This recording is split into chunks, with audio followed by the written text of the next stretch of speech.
So at the convention, we had a couple of very interesting and mind-stimulating conversations. I want you to take the time out to watch the video, comment, like, and subscribe. Here they are. Yeah, that kills me. Last week, I think, I had a 2020 Malibu that I've been renting for almost a year. 10 months, actually. It's been 8 months exactly since I put it. Yeah. Went out for 1 month, came back with 10,500 miles. Woo! And the guy didn't even bother to tell me, hey, probably needs an oil change or something, you know. Yeah. Ignorant guess. Yeah. I'm not going to say most of them, but I'm going to say at least in St. Louis, A high percentage. 40-50%. Yeah. They leave the car an hour away, say, I can't make it to you. Yeah. Or right now I have one that is actually booked the last Thursday for 1 day. Till now. Older lady. Yeah. I remember, I usually meet my guests because I have a business, you know. Yeah. So I don't really like to have to do it from home or, that's my business. I'm already, you know, that's why it's good. It's not bad. I think it makes sense for you to be at that percentage so that you could get your financial worth, you know? 90%, Yeah. 2,500, it's like I'm not going to be paid for any claim. For me, I had 7, 8 total losses in like the first 6 months. Well, that's a good thing. It's a good thing for us, yeah. As a dealer, I mean, you make the money. You make big money, actually. That's what you wish for, actually. Not if you buy it brand new from the dealership. You probably don't want it to get. yeah, financing and all that stuff, you got to pay off your loan, yeah. That's But there's an advantage if you put a loan. You got to put the gap insurance. That puts you at an advantage if you have gap insurance. Yeah, gap insurance if your value. Yeah. I mean,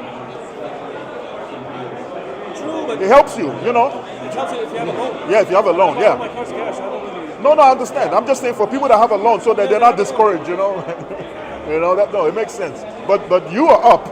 That was good for you, man. Considering how much If you ask me about Turo, if I don't have any other business like with it, it helps you with employees. Yeah. Because I have 2 sources of income. Oh, okay. You can actually split it on both. Oh, okay. So you don't really feel it too much. Oh, I see. It's a journey. It's discovering something new every day. And you find out you solve problems along the way, you know? Like you cannot figure everything out on the first day. It's, as you're going, It takes a minute. you're learning. You know what I'm saying?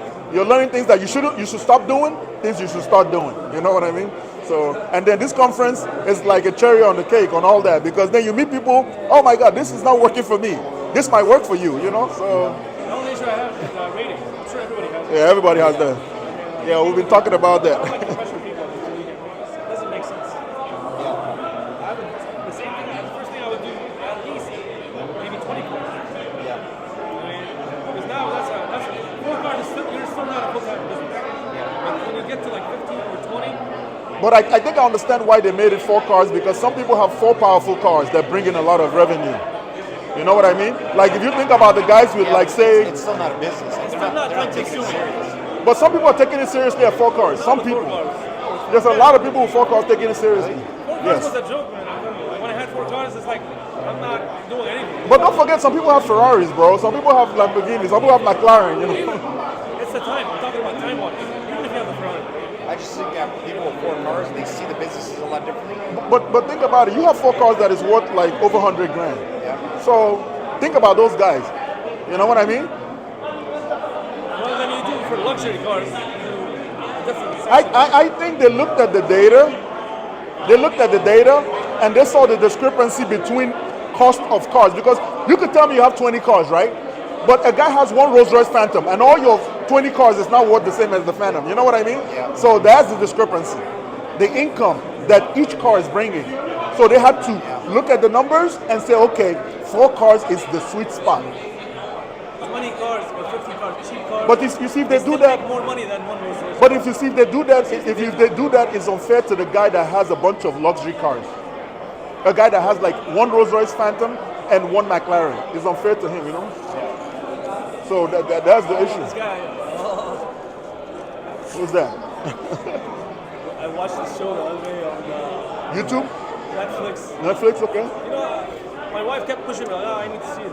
It's, I don't even remember, Love is Blind or something. Oh, my girlfriend always pushes me. One of my girlfriends, she always pushes me to watch that bullshit.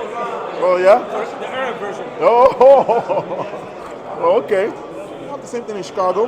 The Pakistani body shops and mechanic shops, they figured out a way to like streamline the whole process, right? Yeah. So what they do is that during the pandemic, it affected a lot of people where they had to scale back a little bit. But before the pandemic, we used to have like shops that were open till 1 a.m. in the morning, 24 hours. They closed at 5, open back at 7 a.m. You know, but now everybody's trying to get back in the groove of things. So now people are open till 1 a.m., 2 a.m., and that helps. Like if you do Turo, you know the difference that could make. See, at the end, they want to make it streamlined because it's more money for them, means more money for you. You know, and it's not even about, sometimes it's not about the money. Like think about it, you just want your car ready so that you could not get dinged by Turo for a rental that's going out the next morning. So that's how I look at it. And oh, thanks, man, thanks, bro. And the more we could do that, the more advantageous that could be. You know what I mean? So you guys don't have anything like that in Houston? No. It takes time for us, several days, to get everything done. Maybe you guys have to like. One of these body guys over there. Yeah, you guys have to put the business together yourself and make it 24 hours. So what I'm saying is like the Houston market is mechanic. A lot of places have already so much work. I see what you're saying. So they don't need the money. They don't need. They don't need the money. To do the extra. Yeah, I see what you're saying. To make Unless you have your own payroll mechanic, payroll body guy, yeah, and then now you have an additional stress of finding a good body guy, finding a good mechanic, and managing them. You know. Yeah, I think that's some of the problem that people have in Chicago too. Employing people that they could keep, because ever since Uber came out, people have a hard time managing employees because the employee could say like, man, forget this, man. I'm gonna go drive Uber. You know what I mean? So exactly, they'll make the same money on Uber, do their own timing. Sometimes they make more, depending on how hard they're willing to hustle. So it affects you. It affects the whole market.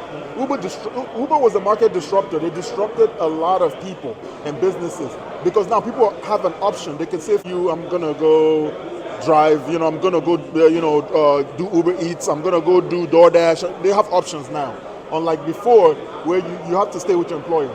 You know what I mean? You had a job, you wanted to keep it. So what kind of cars do you guys? I have all the way from mid-level range to luxuries. So we have Escalades. You have how many? Range Rovers. I have sorry. altogether about 140 cars. 140 cars. Oh, that's nice. I have Range Rovers too. I'm trying to add I'm trying to update. I'm trying to take like my 2015. We have 2021, 2022 Westminster editions. Oh, that's good. I'm trying to upgrade. We have a 2023 Defenders. I'm trying to upgrade to that because I think the Defender, they put the 5.0 liter engine, which is the good engine. And I try to stay away from the supercharged because, you know, they tend to. A lot of Westminster edition, they come supercharged. I know. You got to be careful. What kind of oil are you putting in the engines? What kind of oil are you? Everything is handled through another mechanic shop. Oh, okay. Make sure it's liquid moly in the Range Rover engines. It's a German engineered oil. Mm-hmm. Hey, what's up, big guy? It's a German engineered oil. So it's, anything that the Germans do, they tend to do it well. So that's what I learned from a mechanic shop called Star Auto. It's a separate Star Auto in Oakland, in Illinois. I went over there, asked the guy, what's the best oil to put in a Range Rover to maintain the integrity of the engine? And he said, try the liquid moly. So I've been doing the liquid moly ever since then. That's what I've been doing. Liquid moly. Look it up, okay? And if you watch my YouTube videos, I have a video where I did a video on what kind of oil is required for the Range Rover. And if you look in the link in the description, you will see that I put a link to eBay to find the liquid moly oil and stuff like that. It helps the integrity because it's synthetic, so it was properly engineered not to break apart, because the Range Rover engine is destroyed because the integrity of the oil falls apart, and that's when the engine overheats. And if you know anything about Range Rover engines, they die because of heat exhaustion. Is it the timing chain that goes out? Yes, the heat is because of heat. It's a high heat emitting engine. That's why the coolant is very special. Once you put the green one, it goes kaput right away. You always have to go with the pink one. Yeah. To diversify. So this is my perspective, right? And I want to make myself clear. If you're trying to get into this business, you cannot be short-sighted. You have to be quick, you have to be swift, and you have to be purposeful in what direction you want to go. I think anybody getting into this business and you want to be short-term, you got to get in quick, grab the money, and be out. And get out. If you want to plan for this to be some kind of transgenerational wealth, I think you need to think full circle. I'm talking body shop, mechanic shop, Yeah, I never thought about I'll say those things.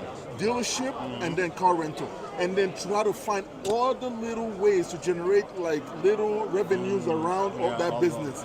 And that way you could have something solid. So even if Turo just faces away from the face of the planet, you're gonna be solid. I started looking into that. I have a couple of friends that have